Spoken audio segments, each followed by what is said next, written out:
大家好，因为有网友说，现在的喷射车比较多，那希望我讲一讲喷射系统的。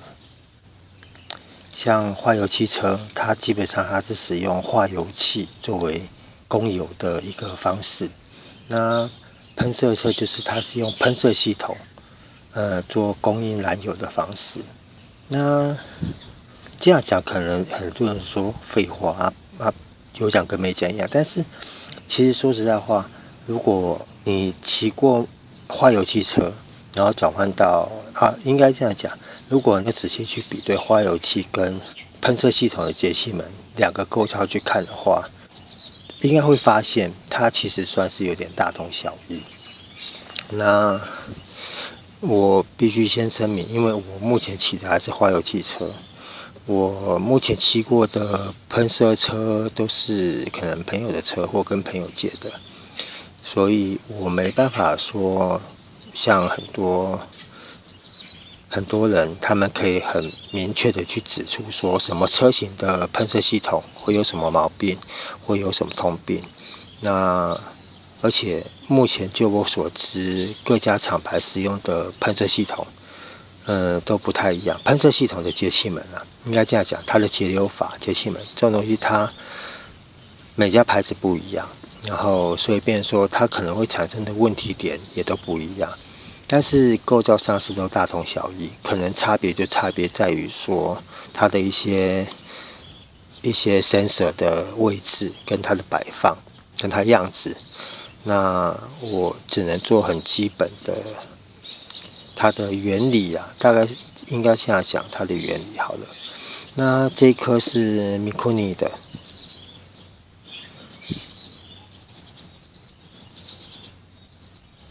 这样拍得到吗？这一颗是 Mikuni 的，什么车我不是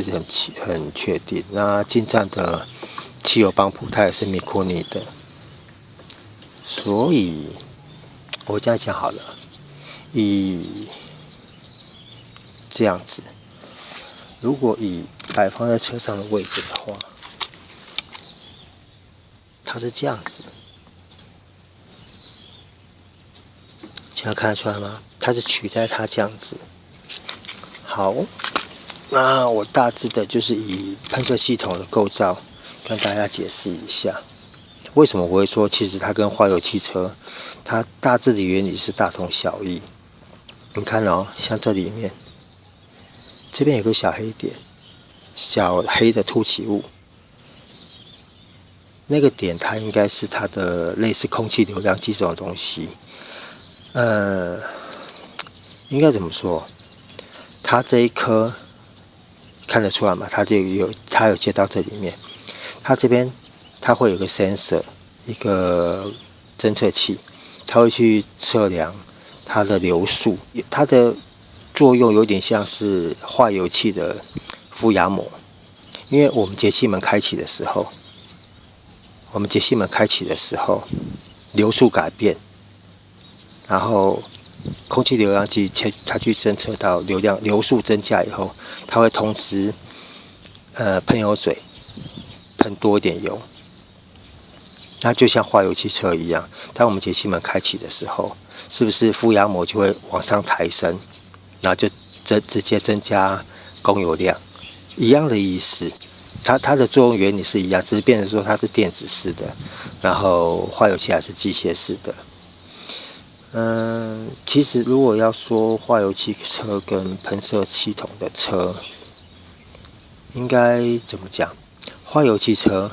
简单耐用，好维修，但是它的缺点就是，它很容易受环境影响，然后它没办法很及时的对车辆做出对车辆的空燃比做出很完美的调教。因为化油器的它就是机械式的嘛，你只要固定好，它就是固定在那边，除了一些磨损损耗以外，它不太会再去做更动。那喷射系统的车就不一样，它除了靠很多外加的侦测器以外，它电脑里面也写了一套程式在里面，它会随时随地根据空气流量计，然后排气管前端那边的含氧感知器 O2 sensor 那些东西，它会去做比较，然后随时随地的去更改它的空燃比，让它随时的尽量达到比较完美的空燃比。但是喷射系统的坏处就是它如果出了状况比较难维修，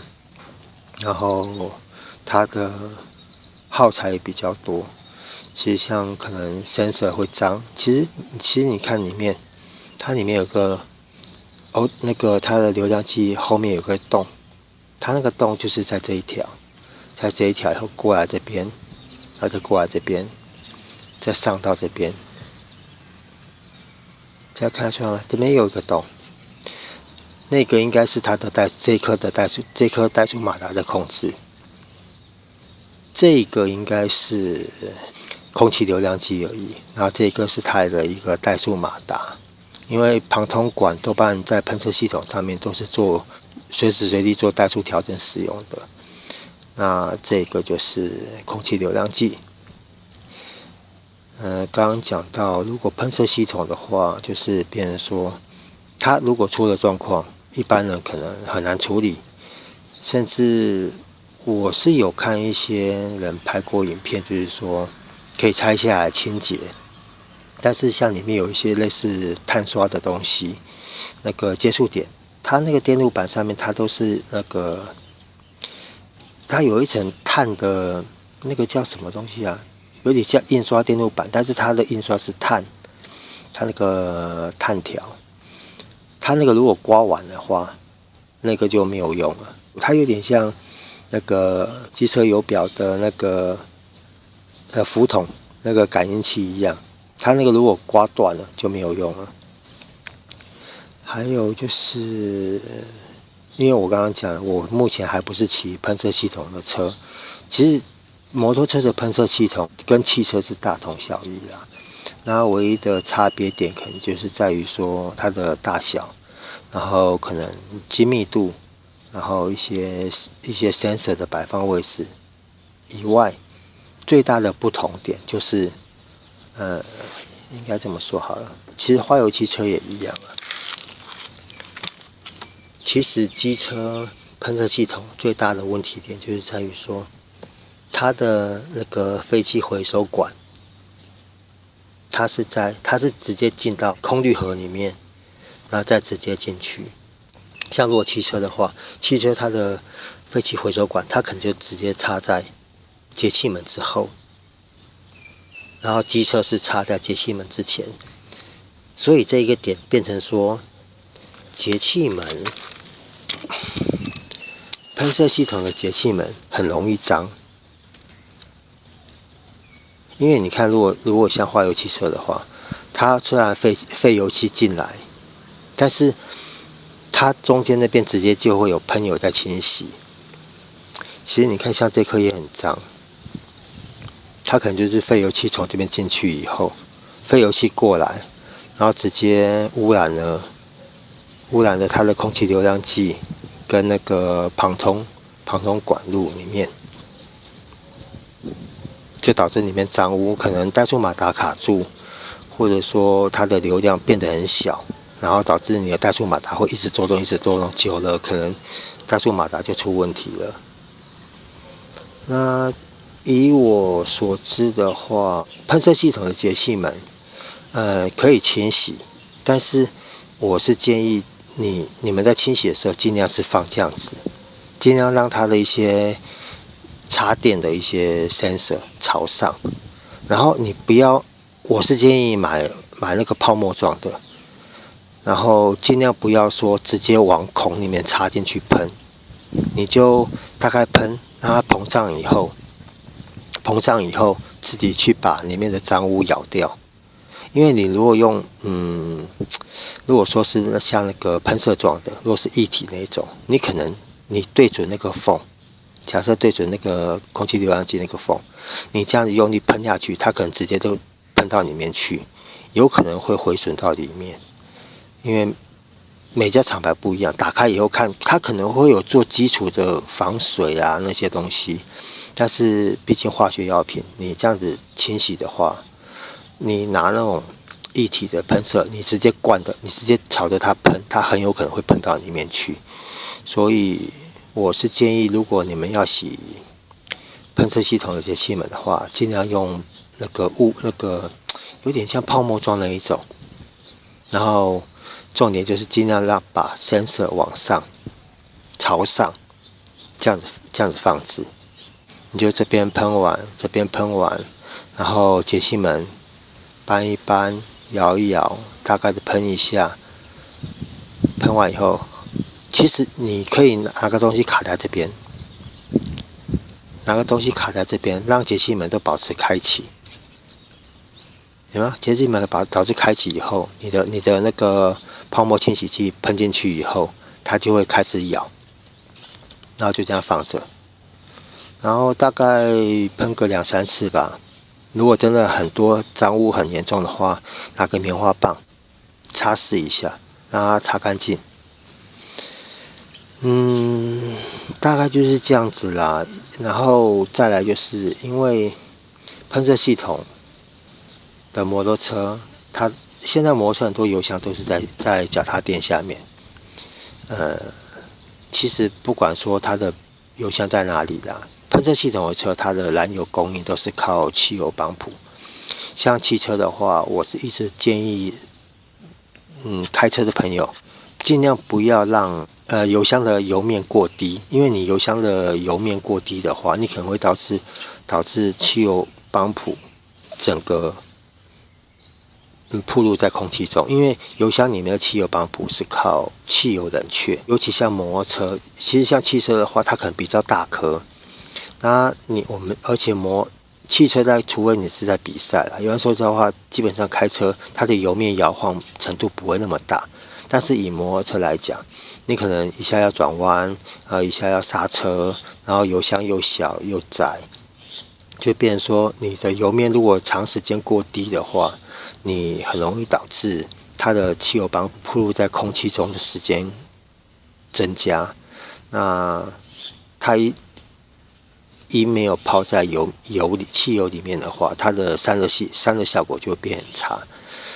久而久之就会导致它的一些过热的一些影响。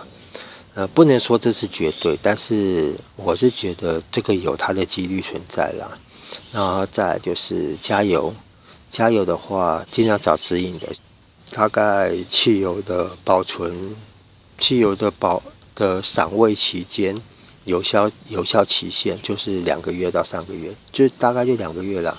基本上汽油出炼油厂，它大概就是2个月的保存期限，它会慢慢变质，不是说2个月到了就马上坏掉，它会慢慢变质。可能胶质会增加，诸如此类的。所以以摩托车来讲的话，我也是建议大家就是不要让。至少不要让油面低于1/3，因为像其实以摩托车、汽车也一样，那个油表的准确率，不是很准。我是建议就是，如果可以的话，不管汽车还是机车，只要你是喷射系统的，就是尽量让你的油表不要低于1/3，你可能可以避免一些很多零件的损坏。那基本上，其实像我刚刚讲，机车的废气回收管，它是回到节气门之前，它不是在回到节气门之后。像汽车都是在节气门之后，所以。这个可能改天我再想一想，再跟各位聊好。其实这个有办法可以解决啦，只是我相信也有朋友有装，就像汽车一样，你把它装个废油器回收管在车上。只是以摩托车的大小，你要去找一个够小的废油器回收管，可能会比较麻烦啦。而且以摩托车来讲，摩托车的高转速，它可能会导致它的废油回收的量会比较大，你可能一阵子就要清，一阵子就要清。所以这个东西是可以装，但是我想这个有机会再跟各位聊好了。因为目前就像我刚刚讲的，目前我不是骑喷射车，然后再加上各家厂牌的喷射系统的节气门、节流阀，它的牌子不同，然后每家喷射系统的设计也都不太一样，所以我没办法做太多的讲解，我只能跟各位聊，喷射系统的清洁，它的重点就是尽量让你在清洗的时候尽量用泡沫式的。然后不要对着，不要把管子很贴近孔洞里面去喷洒，因为很有可能会把里面的东西弄坏。如果你真的要洗孔洞里面的脏污的话，建议是要把这个都拔掉了，拔掉再洗会比较干净。那还是一样，因为每家的样子不一样，可能有的一大颗。像这个米库尼的就2个小颗的，它可以分开清洗或分开更换。所以，这个摩托车的就没什么好聊了。然后再来就是喷射系统的加油方式，我刚刚也聊了。大概我觉得摩托车的喷射系统，汽车也是一样啊。那就是清洗上、使用上跟平常使用加油的注意事项。好，那这个大概就这样子了。因为这个说实在话，没有碰到问题点，我也不知道该跟各位讲什么。好啦，那今天这个喷射系统真的很简单的介绍，它的如果要清洁的话，跟平常使用的方式就到这边了。谢谢各位，拜拜。